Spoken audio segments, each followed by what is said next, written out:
নিউটনের 5 মিনিট বক্তব্য যদি এখনো গবেষণা করতে হয়, আইনস্টাইনের একটা সূত্র যদি এখনো গবেষণা প্রসেসে রাখতে হয়, বড় বড় লেখকের বই যদি এখনো পর্যন্ত জ্ঞানীরা গবেষণা করে, কোরআন তো সেই জ্ঞানীর দাতা, যিনি জ্ঞান দান করেছেন, ওই আল্লাহর কালাম।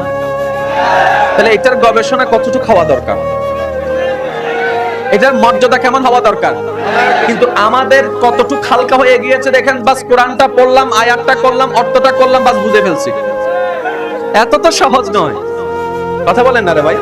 এবার আসেন, সবাই যে দোয়াটা জানেন কোরআনের আয়াত, শুধু আমি একটু বলবো, বাকিটা দেখবেন যে আপনারা বলবেন না। বিসমিল্লাহির রহমানির রহিম। রব্বানা আতিনা ফিদ দুনিয়া,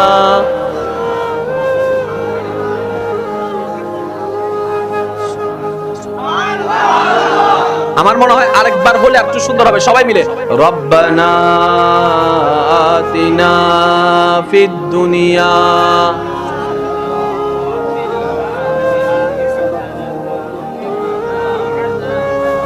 এই দোয়াটা আমাদেরকে শিখাচ্ছেন কে? এই আল্লাহ যে দোয়া শিখিয়েছেন, আমরা কখনো ভাবার চেষ্টাই করিনি। আল্লাহ আমাদেরকে দোয়া শিখাচ্ছেন, বান্দা আমার নিয়ামত ছাড়া না তুমি দুনিয়া সফল করতে পারবা, না পরকাল সফল করতে পারবা। আমার রহমত ছাড়া না তুমি দুনিয়াতে শান্তিতে থাকতে পারবা, না পরকালে শান্তিতে থাকতে পারবা। তাহলে দুনিয়া পরকালের জন্য আমার নিয়ামতেরও দরকার, আমার রহমতেরও তোমার দরকার। এবার আমি আল্লাহ তোমাদেরকে পাঠালাম দুনিয়ায়। পরকাল অর্জন করা মানে দুনিয়া ছেড়ে দেওয়া নয়, পরকাল অর্জন করা মানে সংসার ছেড়ে দেওয়া নয়, পরকাল অর্জন করা মানে কি সব দায়িত্ব থেকে বাদ দিয়ে আপনি একা চলে গেলেন দায়িত্বহীন ভাবে। এটার নাম তো পরকাল, এটার নাম তো ইসলাম নয়। এবার আল্লাহ যে আয়াতটা শিখাই দিচ্ছেন, একটু খেয়াল করেন। রব্বে করিম বলে, বান্দারে যখনই আমার কাছে তোমরা ফরিয়াদ করবা, এইভাবে করো। আল্লাহ কিভাবে করব? রব্বে করিম বলে যে এইভাবে করো, রব্বানা আতিনা, ও আমার আল্লাহ, ও আমাদের আল্লাহ, রব্বানা আতিনা, দান করো, ফিদ দুনিয়া, ফিদ দুনিয়া হাসানাতাও। প্রত্যেকটা কিছুর দুনিয়ার ভিতরে সবাই জানে একটা এফেক্ট আছে আর একটা সাইড এফেক্ট আছে, একটা পজিটিভ আছে, একটা নেগেটিভ আছে। লাইটের একটা পজিটিভ দিক আছে, আবার এটার একটা নেগেটিভ দিক আছে। আওয়াজের একটা পজিটিভ দিক আছে, এটার আবার একটা নেগেটিভ দিক আছে। ওষুধের একটা পজিটিভ আছে, ওষুধের একটা নেগেটিভ আছে। কথা বলেন ঠিক কিনা? তো দুনিয়াতে যতদিন থাকবেন, পজিটিভও আছে, নেগেটিভও আছে। আল্লাহ বলে যে আমার কাছে চাও, নেগেটিভ যদি নাও জীবন ধ্বংস হয়ে যাবে। তো আল্লাহ কি চাইবো? আল্লাহ পাক বলে ফিদ দুনিয়া হাসানাতাও, ও আল্লাহ দুনিয়ার যত পজিটিভ আছে তা আমাদেরকে দান করো। আরেকটু জোরে। সংসারও একটা নেগেটিভ পজিটিভ আছে না? সন্তানের একটা নেগেটিভ পজিটিভ আছে না? রক্তের একটা নেগেটিভ পজিটিভ আছে না? ইমানদার ভাইরা একটু খেয়াল করেন, আল্লাহ পাক কি সুন্দর করে আমাদেরকে দোয়াটা শিখিয়ে দিচ্ছেন, রব্বানা আতিনা ফিদ দুনিয়া হাসানাতাও। তারপরে আল্লাহ পাক বলছেন ওয়া ফিল আখিরাতি হাসানাতাও, এরপরে তোমরা আমার কাছে আখিরাত চাও। আল্লাহ পাক বলে, দুনিয়াটা আমি আমার জন্য বানাইনি, আমি তো দুনিয়া বানিয়েছি বান্দা তোদের জন্য। আমি তো সাগরটা বানিয়েছি তোদের জন্য, তোরা দেখতে যাবি। আমি তো পাহাড়টা সাজিয়েছি তোদের জন্য, তোরা সেটাকে উপভোগ করবি। ও আমার বান্দা, দুনিয়া নিবি না তো নিবি না কেন? দুনিয়া তোদেরকে নিতে হবে, কিন্তু মনে রাখবি। এবার বান্দা বলে, মওলা দুনিয়া নিতে গেলে তো পরকাল ছুটে যাচ্ছে। বাদশাহী আমরা দুনিয়াতে করতে আসি নাই, আমাদের বাদশাহী তো চলবে হাসরে। আমরা তো দুনিয়াতে পাইতে আসি নাই, দুনিয়াতে তো দিতে এনে এসেছি। হাসরে না যা বাবা যা নেওয়ার নিব। সিস্টেমটা একটু শিখেন না। আপনি তো এমন রবের বান্দা, যে রবের কাছে কমতি নাই, তো আপনি পাবেন না কেন? আর উনি তো কিপটাও না যে দিতে কিপটামি করে, উনি তো কিপটাও না, তো দিবে না কেন? চান না ওইভাবে যেভাবে চাইল উনি দেয়। এই যুবক ভাইরা প্রস্তুত আছে? আবার আমার সাবা শুইনা মনে করেন না হুজুরও কইছে চাই তো ওই লাগা উত্তর বাড়ির মাইয়াটারে চাই। হ্যাঁ আল্লাহ ওইটার আমার একটু লাইন লাগাই দাও। চাই এই কাম হইলো কিন্তু চলতো না, কারণ দোয়াটা হতে হবে হালাল। দোয়া হতে হবে কি? আপনি যদি যাই নামাজের সারাদিন বসে আল্লাহ আমার এক বোতল মদ দাও, মদ দাও, মদ দাও, মদ দাও, মদ দাও, এটা দোয়া, কিন্তু এটা হারাম দোয়া। দোয়া হতে হবে কি? জোরে বলতে হবে, দোয়া হতে হবে কি? আমাদের অনেক ভাই বোনের এই জায়গায় একটু প্যাঁচ লাগাই ফেলে, মনে করে যে দোয়া মানে দোয়া যা করি তা, যার কারণে চাইতে থাকে আল্লাহ তার দেয় না, কবুল করে না, শেষ পর্যন্ত কয় আল্লাহ আমারে দিল না। আরে চাইলিটা কি, তা কেমনে চাইলি, এটাও তো একটু চিন্তা করার দরকার আছে। কথা বলেন ঠিক কিনা? এবার একটু খেয়াল করবেন, ইসলাম ধর্মের নাম কি? ইসলামের ভিতর পরকালীন মুক্তি আছে না নাই? সাজেশন আছে না নাই? পরামর্শ আছে না নাই? দুনিয়াকে কি ইসলাম বাদ দিয়েছে? নয় নয় নয় আমার ভাইয়েরা, সেই জন্য পেছ লাগাই ফেলছি। আমরা নামাজ জানি না, নামাজ বুঝি না, আলেমকে প্রশ্ন করি। যাকাত সম্পর্কে আলেমকে প্রশ্ন করি। এই পর্যন্ত সংসার জীবন নিয়ে কয়জন ব্যক্তি আলেমকে প্রশ্ন করেছেন দেখান। অথচ সংসার নিয়ে ইসলামে কথা আছে। স্বামীর হক আছে, স্ত্রীর হক আছে। জোরে বলেন না, স্বামীর হক আছে, স্ত্রীর হক আছে। ওই এটা নিয়ে তো কখনো জানতে চান নাই। ভাইয়ের হক আছে না, বোনের হক আছে না, মা বাবার হক আছে না, সন্তানের হক আছে না, পাড়া প্রতিবেশীর হক আছে না, 5 ওয়াক্ত নামাজ, এটা আমরা জানি। ওই দুনিয়ার সেক্টরগুলো আমরা জানতে চেষ্টা করি নাই, যার কারণে আমরা ইসলাম মনে করেছি শুধু পরকাল, শুধু পরকাল, শুধু পরকাল। নয় নয়, ইসলাম মানে পরকালেরও শান্তি, দুনিয়ারও শান্তি যে ব্যবস্থা করে দিবে, এটার নাম হচ্ছে ইসলাম। এবার আসেন আমার ভাইরা, কষ্ট পাচ্ছেন আমার কোনো কথায়? তাহলে আমাদেরকে ইসলাম আরো ভালো করে শিখতে, জানতে। ইসলামের ভিতর আমাদের 24 ঘন্টা আছে না নাই? পরিবারের নিয়ম কানুন আছে না নাই? আচ্ছা, শুধু আমি আপনাদেরকে একটা কথা বলি, বাবার সম্পত্তি আপনারা কিভাবে ভাগ করেন? শেষ। কিন্তু এই সম্পত্তি ভাগের সম্পর্ক ইসলাম ফরায়েজ দিয়েছে। কিন্তু আমাদের অধিকাংশ মুসলমান ভাই ও বোনেরা হয়তো এই ফরায়েজ শব্দটা সম্পর্কের সাথে পরিচিত নয়। এই সম্পত্তি ভাগ কিভাবে হলে তোমার সম্পত্তি দুনিয়াতে যা পাবা অল্প হলেও বরকত হবে, পরকালেও এই সম্পদ নিয়ে তুমি মুক্তি পাবা, এটার একটা সেক্টর ইসলামের মধ্যে ফরায়েজে। জোরে বলেন না, ফরায়েজে। এবার আপনাদের এলাকায় আপনারা ভাবেন, আমরা কি ইসলাম ভিত্তিক সম্পদ বন্টন করি নাকি নিজেদের মতো করে? জোরে কর না। এই নিজেদের মতো করে করতে যাই তো ভাইয়া ভাইয়া লাগিয়া যায়। এটা কয় আই তো বড়, 1 ইঞ্চিতে বেশি আয় না ভাইয়া। সামনে সেক্টর আমি বড়, আমি না ভাইয়া। পিছনে তুই ছোট, পিছনে যা। এবার ছোটটা কয় আল্লাহ দোষ কিটা? কারণ আমি তো আইন, তুমি না ভাড়াইছো, তা আমার তো দোষ নাই। ইসলাম এমন একটা সেক্টর যেখানে আপনাকে বড় মেজর ছোট ইনসাফ বরাবর করবে। কেউ হ্যাঁ বলতে পারবে না, কেউ না বলতে পারবে না। এই বিধান পৃথিবীর বুকে শান্তির বিধান বিশ্ববাসীর জন্য আল্লাহ তাআলা আমাদের নবী রাহমাতুল লিল আলামিনের মাধ্যমে দান করে দিয়েছেন। সুবহানাল্লাহ। আল্লাহ কি আসলে আমাদেরকে কষ্ট দেয় নাকি আমরাই নিজেদের কষ্টরে দাওয়াত দিই? স্যার দোষ কার? দোষ কার? আমি সবার মুখে শুনবো দোষ কার? একজনে ফেম করে ছেকা খাইছে, ছেকা খাইয়া বাঁকা হয়ে গেছে, বাঁকা হইয়া যাইয়া লাস্ট লাগাও।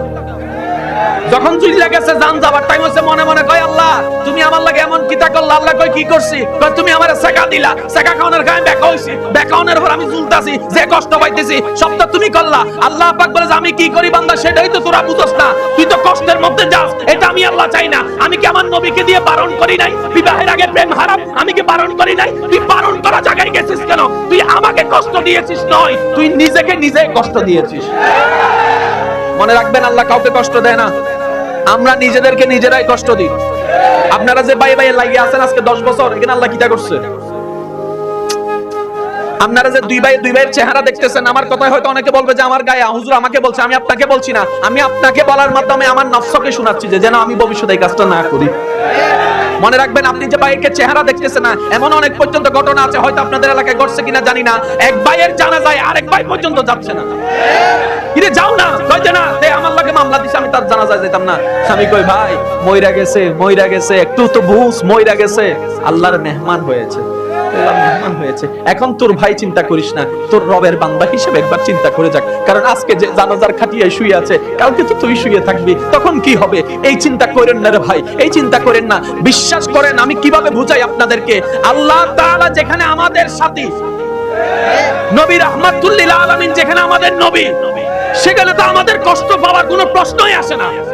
এত কষ্ট কেন? এত কষ্ট একটাই কারণে, মনে রাখবেন, আমরা যত আল্লাহ এবং নবী থেকে দূরে সরে যাচ্ছি, আমাদের জীবন তত জাহান্নাম হয়ে যাচ্ছে।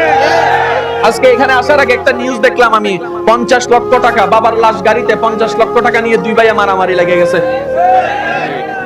50 লক্ষ টাকা নিয়ে দুই ভাইয়ে মারামারি লেগে গেছে। বাবার টাকা সন্তানে মারামারি করছে, এই কই আমার, এই কই আমার, এই কই আমার। আমি ভাবতে লাগলাম কোন শিক্ষার অভাবে আজকে এই অমানুষত্বের কাজটা আমার ভাইরা করলো। কিছু না কিছু তো শিক্ষা আছে, তো স্কুল কলেজ মাদ্রাসায় কোনো না কোনো শিক্ষা আছে। কোন শিক্ষার অভাবে আজকে মনুষ্যত্ব হারাই গেল? আমার বিবেক বলে, আমার মন বলে, ওই শিক্ষা, যেটা শিক্ষা থাকলে এই কাজটা করতো না, এই অভদ্রতা করতো না, এই অমানসিকতা করতো না। ওইটা হচ্ছে নবী মুস্তাফার মদিনাওয়ালার শিক্ষা। ওই শিক্ষা যদি একবার দিয়ে দিতে পারেন, আপনার ছেলে কখনো আপনাকে মুখ পিঠ দেখাবে না, সবসময় আপনাকে নত নত করে রাখবে। শুধু আমি আপনাদেরকে একটু এক্সাম্পল দিচ্ছি। আপনাদের অনেকেই আছে মা বাবার সাথে চিৎকার করে কথা বলে, এমন অনেক আছে না? প্রত্যেকটা সময় প্রত্যেকটা সংসারে কিছু না কিছু জামিলা ইচ্ছাই অনিচ্ছায় লাগে কি লাগে না? এখানে অনেক ওলামায়ে কেরাম স্টেজে বসে আছেন, আমি কাউকে চিনছি না, কারো সম্পর্কে আমি জানি না, কিন্তু এতটুকু বলতে পারি আপনাদের সংসারে পরিবারে যেরকম দুই কথা হয়, চার কথা হয়, ওনাদের পরিবারও হয়। মা আপনাদের গুলা মাঝে মধ্যে কিছু মা আছে না, ট্যাংরা, বুঝে না, আছে না? এরকম কিছু কিছু আলেমের মাও আছে। সেই পর্যন্ত কোন আলেম মার সাথে বেয়াদবি করে ঘর থেকে বের করে দিছে দেখেন? আচ্ছা জানবে এটা তো মার সামনে চোখে চোখ রাখা মারে ধমক দিয়ে কথা বলছে দেখেন? তো আপনার যেরকম মেজাজ আছে ওই ব্যক্তির তো মেজাজ আছে। উনি চুপ করে রইল কেন? সন্তান জিজ্ঞেস করে, বাবা চাচাই তো আমার দাদিকে অনেক বকা দিছে, তুমি দাও না কেন? তোমার কি শক্তি নাই? তোমার কি আওয়াজ নাই? তখন সব বাচ্চাকে বাবা বলে যে, ওরে আমার বাবা, তুই তো তোর দাদি দেখছিস, ও তো ওর মা দেখছে, আমি তো দাদিও দেখছি না, আমি তো মাও দেখছি না, আমি ওইটার ভিতরে তো আমি আমার জান্নাত দেখতে পাচ্ছি। ওই জান্নাতটাকে তো আমি বকা দিতে পারি না যে জান্নাতটা আমাকে জান্নাত দিবে। এই যে একটা চিন্তা, ওই চিন্তাটা সন্তানের মাথায় ঢুকাই দেন না। এই সন্তান কখনো আপনার অভদ্রতার কারণ হবে না, অপমানের কারণ হবে না। এবার এইটা শিক্ষা দেওয়ার পরে এবার ডাক্তার বানান, ডক্টর বানান, ইঞ্জিনিয়ার বানান, যা বানান বানান। এই ছেলে যত কোটি টাকা কামাবে আপনার সামনে কখনো মাথা তুলে কথা বলবে না, বলবে না, বলবে না। আমার কথা কি আপনারা কষ্ট পাচ্ছেন ভাইরা? এগুলো শিখার দরকার আছে না নাই? সেজন্য আমি অভিভাবকদেরকে অনুরোধ করব, মাদ্রাসায় পড়াইতে হবে, বাধ্যতামূলক নয়। আপনার ইচ্ছা মতো আপনি করেন, আপনার ডাক্তার, ইঞ্জিনিয়ার যা বানান বানান, আমরাও দোয়া করি আল্লাহ আপনার স্বপ্ন পূরণ করুক। তবে আমাদের একটা আবদার, আপনার ছেলের অন্তরে দুইটা জিনিস ঢুকাই দেন। একটা হচ্ছে আল্লাহর ভয়, আর একটা হচ্ছে নবী রাহমাতুল লিল আলামিনের মহব্বত। শুধু আপনি বাবা হিসেবে, মা হিসেবে আপনার ছেলের অন্তরে, মেয়ের অন্তরে দুইটা জিনিস ঢুকাই দেন। বাকি কাজ ওই মহব্বতে আর ওই ভয়ে কাজ করে লাগবে। নাতে রাসূল পড়বো সবাই মিলে, কি আওয়াজে? জন্ম আমার নবীর যুগে হলে কেমন হতো, জন্ম আমার নবীর যুগে হলে কেমন হতো, দু নয়নে রাসূল পাক দেখিলে কেমন হতো, জন্ম আমার নবীর যুগে হলে কেমন হতো, আসতো বেশে হযরতে বিলালের মধুর আযান, জিয়া জানে ছিল এমন প্রেম মুগ্ধ রহমান, দয়াল নবীর পিছে নামাজ পড়লে কেমন হতো, দু নয়নে রাসূল পাক দেখিলে কেমন হতো, জন্ম আমার নবীর যুগে হলে কেমন হতো। যার যত শক্তি আছে একবার বলেন মারহাবা। আমি আমার একটা ঘরের কথা বলি, আমার মেয়েদেরকে আমি কখনো বলি নাই মা আমার আল্লাহ 3টা মেয়ে দিয়েছে। আপনারা সেহানা মুমিন করে লেছেন কিন্তু সুসিল্লাগন আলহামদুলিল্লাহ। এবং আমি আল্লাহর দরবারে লক্ষ কোটি শুকরিয়া যে আল্লাহ আমাকে 3টা মেয়ে দিয়েছে। এটা আমার নিয়ামত, আমার আল্লাহ যা দিয়েছে। আমি আমার মেয়েদেরকে কখনো বলি নাই মা এটা করলে গুনাহ হবে, আমি এটা বলি নাই। আমি যতবারই বলেছি মা এরকম বলিও না, আল্লাহ নারাজ হবে বলেছি, আল্লাহ নারাজ হবে। এটা আমি নিজের পরিবারের উপর একটা অবজারভেশন চালিয়েছি। তারপর কোন একটা কিছু, যেমন জ্বর হয়েছে, যদি বলে যে বাবা খারাপ লাগছে, জ্বর হয়েছে, আমি শুধু একটা কথা বলছি, মা চিন্তা করি না, আল্লাহ ভালো করে দিবে। এই দুইটা জিনিস আমি নিজের উপর আমি দেখতেছি, মানে জিনিসটা কিরকম হয়, যেন আমি মাহফিলে বলার আগে যেটা আমি ঘরে আগে প্র্যাকটিস করে দেখি। এই গত 2 সপ্তাহ আগে আমি একটু ব্যথা পাইছি।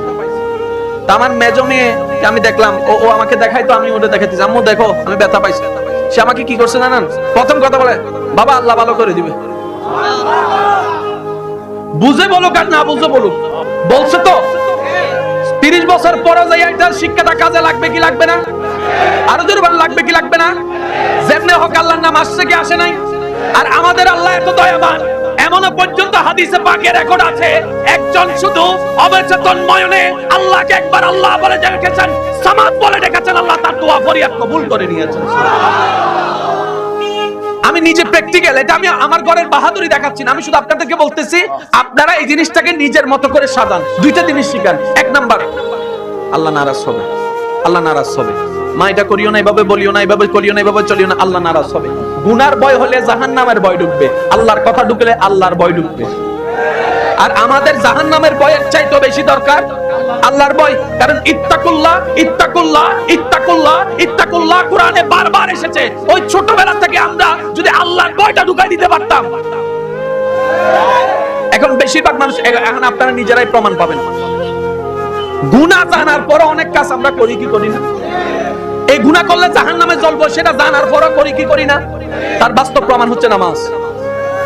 নামাজ ছাড়লে কি তৈব সবাই জানে, তারপর নামাজ পড়ে না। কেন জানেন? গুনাহ না। যদি এটা একবার মাথায় বসে যেত, আমি নামাজে দাঁড়ালে আমার রহমান খুশি হবে, আমি নামাজে দাঁড়াই গেলে আমার রব খুশি হবে, আমি সিজদায় গেলে আমার রব খুশি হবে, আমি নামাজে দাঁড়াইয়ে যদি কোরআন শরীফ একটু পড়ি আমার রব খুশি হবে, আমি ব্যস্ততার মধ্য থেকে একটু যদি কোরআন তেলাওয়াত করি আমার রব খুশি হবে, আমি যদি আমার মায়ের পায়ের মধ্যে একটু তেল মালিশ করে দিই আমার রব খুশি হবে, আমি যদি আমার মা বাবার সেবা করতে পারি আমার রব খুশি হবে। আপনার এই রব খুশি হওয়ার বিষয়টা আপনার মনে হাজারো শক্তির এক্সপ্রেশন এনে দিবে। সুবহানাল্লাহ। আমি কি বুঝাতে পারছি কথা? আরো জোরে বলেন ইনশাআল্লাহ। আজকে থেকে আমরা অভিভাবক যারা আছি পরিবারে কিছু কিছু পরিবর্তন আনার দরকার। আমি আপনাদের মুখে শুনতে চাই পরিবর্তন আনার দরকার। আর যারা এখনো বিয়ে করেন নাই, যারা এখনো বিয়ে করেন নাই, আল্লাহ আপনাদেরকে ভালো জীবন সঙ্গী পাওয়ার ব্যবস্থা করে দিন। দেখছেন না আওয়াজ আমিন কেমনে বাইরে গেছে? হ্যাঁ, আল্লাহ পাক আপনাদেরকে মন মতো জীবন সঙ্গী ব্যবস্থা করে দিন। তবে একটা শর্ত আছে। তবে একটা কি আছে?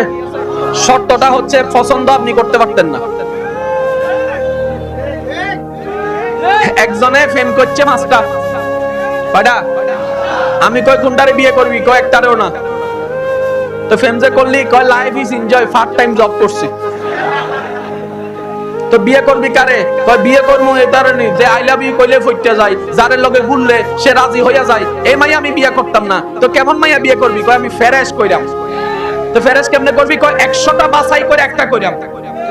এবার সে ফেম জাল্লাহ করছে, বিয়ে তাদেরকে করে নাই। এবার 100টা দেখা যখন একটা বিয়ে করতে গেছে, বিয়ে করার 3 মাস পরে খবর পাইছে তার বউয়ে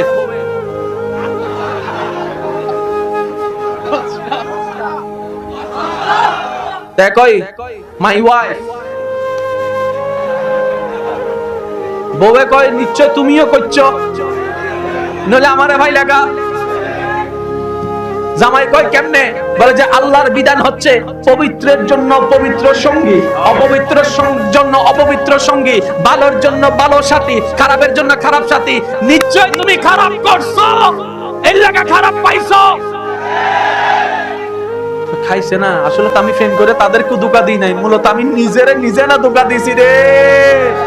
এবার বেবান্দা বলে আল্লাহ আমি তো ফ্রেশ চাইছিলাম, তুমি আমারে ফ্রেশ দিলে না কেন? রব্বে কারীম বলে তুমি যদি নিজেও ফ্রেশ থাকতা, অন্যের হবু বউরা যদি ফ্রেশ রাখতা, আমি আল্লাহ তোমার হবু বউরে ফ্রেশ রাখার ব্যবস্থা করে দিতাম। আজকে থেকে ফেম করেন গা দান, আমি মানা করতাম না আর কাউরে। আজকে থেকে একটা না 10টা করেন, শুধু এতটুকু মনে রাখেন কাউরে মেসেজ দেওয়ার আগে আমি এখন দিতেছি, আমারটাও মনে হয় কাউরে দিতাছি। আপনি যখন কাউরে নিয়ে একটু রেস্টুরেন্টে খাইতে যাবেন, খাওয়ার আগে চিন্তা করবেন আমি যে এরকম এখন বসছি এই টাইমে হয়তো কোনো না কোনো জায়গায় আমারটাও কারো লগে। এটা যদি মনের মানাইয়া করতে পারেন করেন। কেন? আপনি 5 জনকে যে চোখের পানি ফেলেছেন মনে রাখবেন, ওই 5 জন আপনার কাছে কেল্লার পুতুল হতে পারে, কিন্তু রবের বান্দা আর রবের বান্দার চোখের পানি রব সইতে পারে না, সইতে পারে না, সইতে পারে না। আল্লাহ বলে বান্দা কাঁদলে আমার জন্য কান্না করবে, আমার বান্দা কাঁদলে আমার নবী মুস্তাফার প্রেমে কান্না করবে। কোন বান্দা যদি তাদের চোখের পানি অন্যায়ভাবে ফেলে, আমি আল্লাহ এটার বিচার করে ছাড়বো। আমার আপনার আমাদের সাওয়া না সাওয়াতে আল্লাহর আইন পাল্টাবে না, পাল্টাবে না, পাল্টাবে না। উনারটা যেমন তেমনই থাকবে। এবার যদি সরকারে কয় যে রাস্তা এটাই খোলা, সব বন্ধ, এবার মানেন না মানেন, আপনার তো এটা দিয়ে হাঁটা লাগবে, আর উপায় নেই তো। আপনার পক্ষে কি সরকারের বিপক্ষ যুদ্ধ করা সম্ভব? আর্মি যদি নামায় ফিরা শুরু করে, কয় খাইছে রে, কয় এটা দিয়ে হাঁটতাম। যেমন করোনাকালীন সময় কেউ ঘরে বসে থাকতে চায় না, যখন আর্মি নামাই দিছে। কিতারে তুই তো গরম বাইরে ছাড়া ভিতরে থাকস না, ভিতরে বসে রয়েছে কীর্ত। ঠিক আছে, ঠিক আছে। আল্লাহ পাক বলে বান্দা মানো না মানো, আমার আইন পাল্টাবে না। আমি পবিত্র জন্য পবিত্র রেখেছি, অপবিত্রর জন্য অপবিত্র। তুমি যদি পবিত্র পেতে চাও, ফ্রেশ পেতে চাও, নিজে ফ্রেশ থাকো, অপরের হবু বউদেরকে ফ্রেশ রাখো। আর যদি এটা না করছো, এবার আমার যুবক ভাইরা কোন ফ্রেশ নেবেন নাকি আনফ্রেশ? না আমি শুনি না, একটু জোরে বলেন। যুবক ভাই আওয়াজ দিয়ে বলেন ফ্রেশ না আনফ্রেশ? তাহলে ফ্রেশ পাওয়ার জন্য আল্লাহর বিধান মোতাবেক নিজেকে ফ্রেশ রাখতে, অন্যদেরকে ফ্রেশ রাখতে। যদি এই বিধান আমরা না মানি, কিচ্ছু যায় আসে না, আনফ্রেশটাই পাইবেন, ফরমালিন। এবার ফরমালিন লইয়া যদি সারা জীবন কাটাইতে পারেন তো কাটান না, আমার কিতা।